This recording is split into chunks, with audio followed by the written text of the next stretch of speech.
A to the K. To the K. To the K. WWE planning a major push for Tiffany Stratton. Yeah.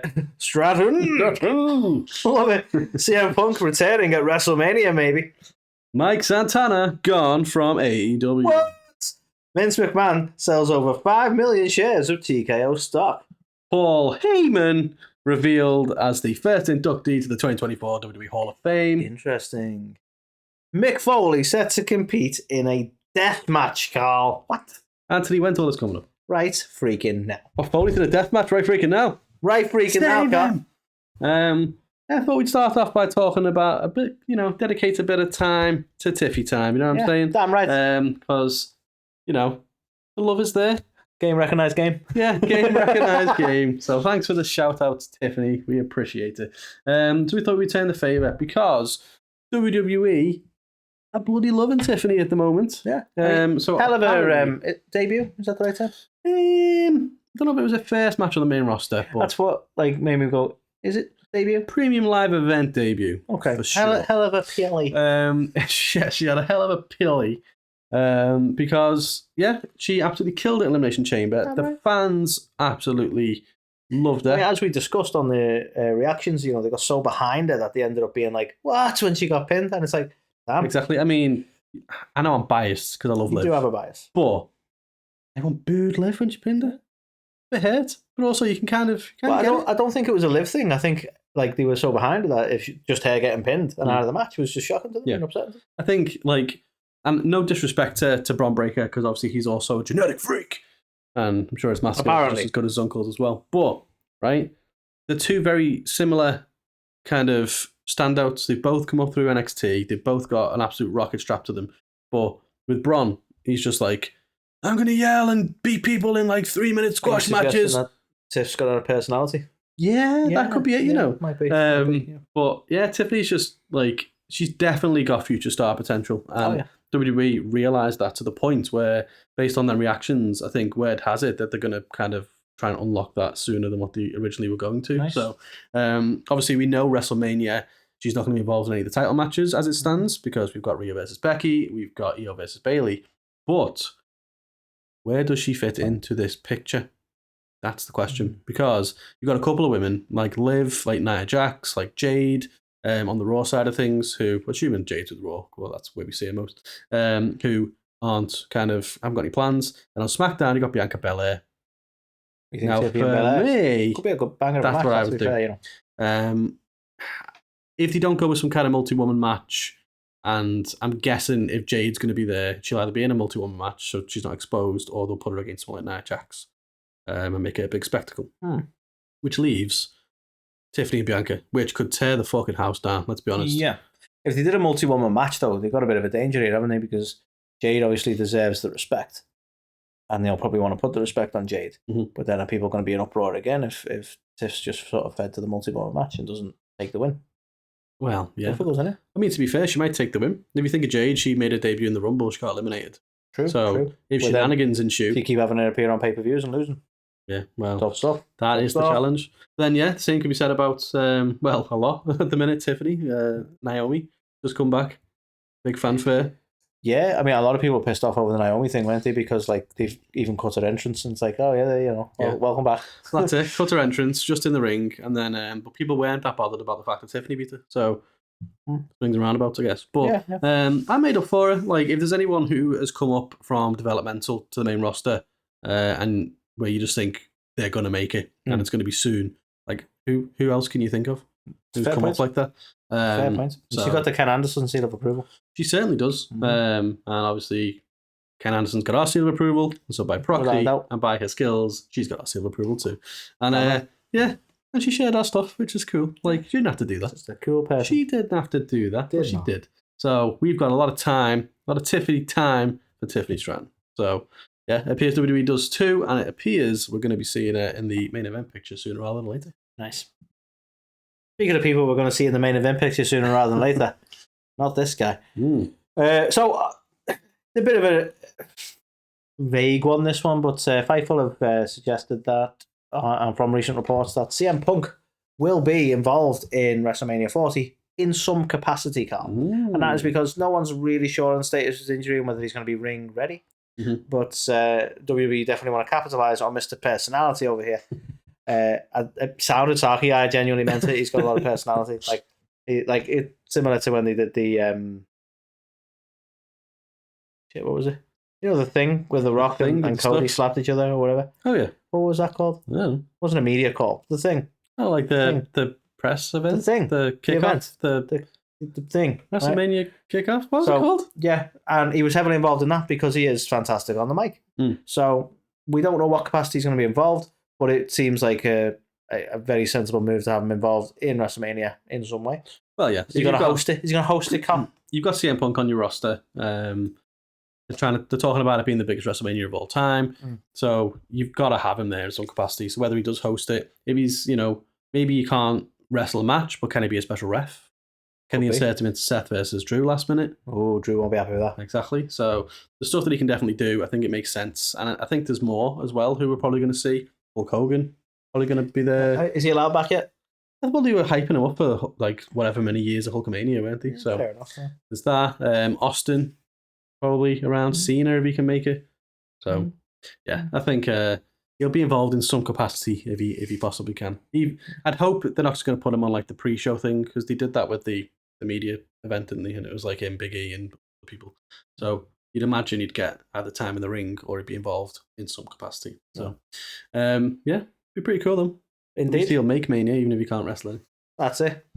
Never main evented though. Still away from that main event. Never main evented. Speaking of people who never main evented, so this is harsh, but yeah. So by all accounts, Mike Santana is done with AEW. I mean, this one kind of hurts a little because I was kind of hoping that it was some sort of work between him and Ortiz, and eventually it was going to work out. And I know they literally had the differences, but maybe bury the hatchet behind the scenes and make a work of it. Nope, that's not happening. Yeah, a little bit of original AEW has died for me here. If you think back to the Inner Circle and the whole, Flim Flam and everything that he did.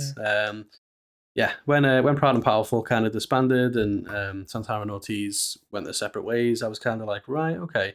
But we started to see Santana kind of come into his own a bit. He was doing some stuff on the indies, trying to elevate himself to more of a main event star. Then he came back, didn't he, for Blood and Guts? And he had the stuff with Ortiz, and he just went away again. So I don't know why that is, but he posted something on his Instagram or something saying like to the effect, I won't kind of quote him, but saying that he's not felt this way in a while, like where he's kind of got freedom and he wants to go and prove something kind of thing. Right. So no idea whether it was like they released him, whether it was him just being unsatisfied with like his position in the card, or whether it's mutual. But yeah, big loss that. I think. It's a real shame. I mean, you can't force people to be a tag team, but Proud and Powerful deserved a solid tag team run. They were a great tag team, but wasn't in the cards, I'm afraid. Maybe down the line, who knows? Maybe. You got to wonder as well what this means for Ortiz now. Like, do they see He's somewhere? Well, yeah. Do they see enough to keep him on as a single star, or like what do they do? But yeah, best of luck to him in whatever he does next. Yeah, you just futured Devon, did you? I did. Yeah, I was very conscious not to say that. Yeah. Speaking of future. So, Carl, here's an interesting one. Brandon Thurston has reported that Vince McMahon has just sold a shit ton of TKO stock. A metric shit ton? A shit ton. Right. So he sold off like 5 million plus shares. Still holds about 15 million shares or some shit. But sold off a shit ton of TKO stock, and it leads people to go, what's that about? It's almost as if he needs money to pay, I don't know, solicitors maybe. Yeah. But does this mean like this is him getting further and further away from being even involved at all in WWE? He always finds a way back, doesn't he? But now he's starting to sell shit. I don't know. Do you know what? You look back over the history of WWE, and no matter what scandal or anything that people have been a part of, for the most part anyway, they've always found their way back into it after a couple of years. Like, let it all, what's the quote from Shaun of the Dead? About letting it all blow over. Let this all blow over. Right, that used to be WWE to a T, didn't it? And since the whole Endeavour thing and stuff, like that just doesn't seem to be the case. And obviously, this is a hell of a lot worse than some stuff where they've kind of distanced themselves for a bit. But obviously, still ought to be... Is this an actual photo of Vince McMahon getting the money out of the cash regime, by the way? I don't know where I got this picture. I got it off somewhere, but I just thought it was, the kind of thing that we would expect from Vince. But Yeah, it definitely seems like there's no way back for him. So cashing out makes the most sense, doesn't it? Because he's not going to get back. It's not his company anymore. So yeah, we are. I always find the whole McMahonless. stock thing interesting. I'm by no means a stock expert, but the fact that like if he starts selling stock, that could affect the value of said stock. So it's not like he can like fully cash out straight away, or that he even needs to, because like I think he got millions out of this. So Well, yeah. But interesting the way that works. Like he could devalue his own stock by being interested in selling. It's interesting that though, because he could devalue his stock, but then him selling the stock, does that not make it more valuable? Because then the more people are likely to want to be associated with the company. I think it depends on it's a weird, it's almost like a gossipy thing by the seams of it. And again, I'm no expert, someone might correct me here, but it's like, is the company in trouble because the stock's being sold? Then people panic, and then other people start selling stock, and then it spirals. It's like all just rumor mill shit, really, innit? Yeah. But like, I think it's the perception of the stock sale. Like, maybe this won't be too damaging because obviously there's a fucking really good reason he's selling his stock in TKO. Yeah. TKO, obviously, a hell of a company to be involved in, so a lot of people might be interested in it. But you ever see that film? I imagine he couldn't have sold all 15 million shares. No, I'd imagine no. You see that film they did on the whole GameStop scenario? Yes. It's good. Fucking fascinating stuff, that. They kind of told you some stuff around stocks in there. Yeah. Hold. Hold firm. Hold. Now sell. So, yeah. Yeah, crazy stuff, man. Crazy stuff. Yeah, it's very, very McMahon. Vinnie Mac, yeah, making bank, but probably going to have to give that away. Back. I imagine TKO aren't paying the lawsuits. I imagine Vince is going to have to. So. Oh, God, yeah. He's opening the old piggy bank. Oh, yes. But this will certainly help. Mm-hmm. More positive news, though, in the WWE world. We have been saying this for the longest amount of time. If you caught our recent video while I was sunning it up in Florida, and we had to post out a random video once a week because we weren't here, we said this. Paul Heyman, was he top of our list? I think he might have been top of our list. Number one on the list of who deserves to be in the Hall of Fame. So clearly, if you watch the video, you're like, you know what? Yeah, these guys made a good point. Yeah. So what we're saying is, Paul Heyman, you're welcome. It turns out it wasn't a prediction. Yeah, fucking love that. But no, he's so deserving. As we made that, go and watch that video if you're not seeing it, or listen to that episode, because we made a hell of a case for why he should be in the Hall of Fame, and I'm thrilled the fact that he is. And the outpouring of support from everybody in the wrestling world just goes to show what an influence he's had. Yeah. So from the likes of Taz and the old ECW originals to everyone that he's worked with recently, everybody's just got so much admiration for the guy. I think we struggled with this discussion at the time, but like in terms of who would induct him, it's a tough one because there's a lot of Paul Heyman guys. Well, that's muddied because they've distanced themselves massively from Brock. Not that Brock was much of a talker. To be fair though, Brock and him are synonymous in WWE, but if you're going like what Paul's origins kind of, I think someone like Bubba would be a good shout. ECW original, Taz Dreamer. Do you know who I would like to see? Not just because she's a former guest of the show. Medusa. The original Paul Heyman girl. That would be a good shout. There's if you go back to his origin, like there's certain ones you go that makes sense for the newer generation who know WWE Paul Heyman. But like ECW original, I think could be a good way of inducting. Yeah, 100%. Depends what route they go down. Like, I miss the old actual ceremony thing, not just like, we'll just do it in the ring after a SmackDown. Yeah, it just doesn't have the same kind of grandeur or feel, does it? So I agree. I hope that they go back to the old kind of ways of doing it. You never know. Pandemic's over now, so. Well, exactly. So hopefully that we get that. But I'm just made up for him. I can't think of many people more deserve him. The amount he's contributed to the business, the amount he's still contributing to the business. Didn't he win some of our A2theK this year? You know what I mean? Just for quite possibly. He's awesome probably been talker of the year because he just is. Yeah. So just massive amount of respect for Paul. Hugely made up for him, and yeah, can't wait to see him go in where he rightfully belongs. He's going in. And yeah, Brandy's not in the Hall of Fame. Weird. So Carl, here's a random one. Mick Foley has confirmed. He's suggested that he is going to compete in a death match before he turns the age of 60. Why? Nearly 60? Maybe. Why is he going to do this, Carl? Well, he addressed this on, I think, on Foley's own show on YouTube. But basically, he's kind of explained it for a couple of reasons. The main one being catharsis. He just wants to have that feeling again, as most wrestlers do. But he also mentioned about the sort of his condition, and I'll paraphrase because it's worth watching the whole thing if you're so inclined. But basically, it's almost a way of like he wants to get into that ring ready shape because he's sort of he needs a reason to be getting into that physical condition. You know what I mean? Right. And having that deathmatch planned and getting into that shape is sort of part of the whole goal. You know what I mean?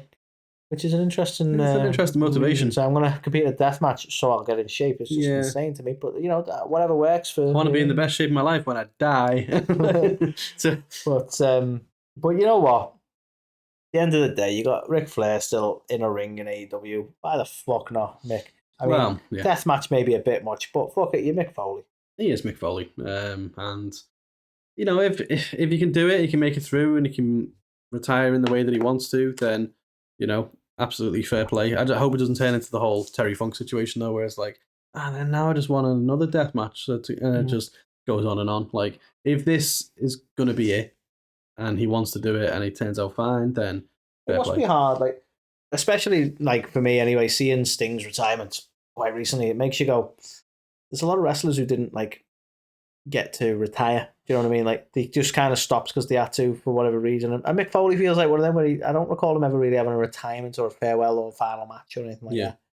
And you know, it's I realise in thinking that how rare Sting's situation is, and it's, you know, that we will talk about that when we get to it. But you know, the whole send off for Sting. One thing I want to point out though, did you get the like Darby Allin almost kind of alluded to Kurt Angle being a bit of a bitch in the post-match press thing, because he was like, this is how you retire. This is, you know, someone being treated with respect and not just being fed an opponent and having to take it with the tail between the legs like a bitch and all that. And I was like, you referring to Kurt? That's what came to my mind. Obviously. I mean, it's a bit harsh if he is, because like, you can't, not everyone's in the situation Sting is. Sting's in phenomenal shape for his age. Yeah. You know what I mean? Kurt's like, well, his knees were fucked. His neck's fucked. Like, not as if he could go, well, I'm going to go and have a match on my terms. So it's tough. Although I still would like to see Kurt versus Cena as his last match. That would be a fucking good idea. Yeah. But yeah, I don't know. Like, Sting's had a really unique situation, doesn't he, to be able to go, you know what, I want to retire. I'm going to have this sort of almost farewell tour, as it were. That's fucking awesome. And he still chose the Young Bucks. Maybe. But you know what? I've got to wait. I mean, we'll talk about it when we get there, but I didn't think much of him versus the Bucks, but it was a fucking good match. It certainly was. So check out the AEW really. Revolution reactions video for that. Well, yeah, so I kind of get why there's an itch for wrestlers in mixed situation where you go, just that one more match just to say goodbye to it all. I kind of get that. You know what I mean? Yeah, that's fair. But trouble is, like you say, you don't want to get into a situation where you go, well, just another match. Yeah. Like, Ric Flair's had like 6 or 7 retirement matches now. Well, exactly. You don't want to get into that. I still don't think he's done, if he can help it. But no. Well, he hasn't retired yet. But yeah, that be the news this week once again. What do you think of all the crazy happenings in the world of wrestling? Let us know in the comments. If you listen to this, do the usual 5 stars and whatnot. If you're watching this on YouTube, like, subscribe, all that good stuff. And we will catch you on the next one.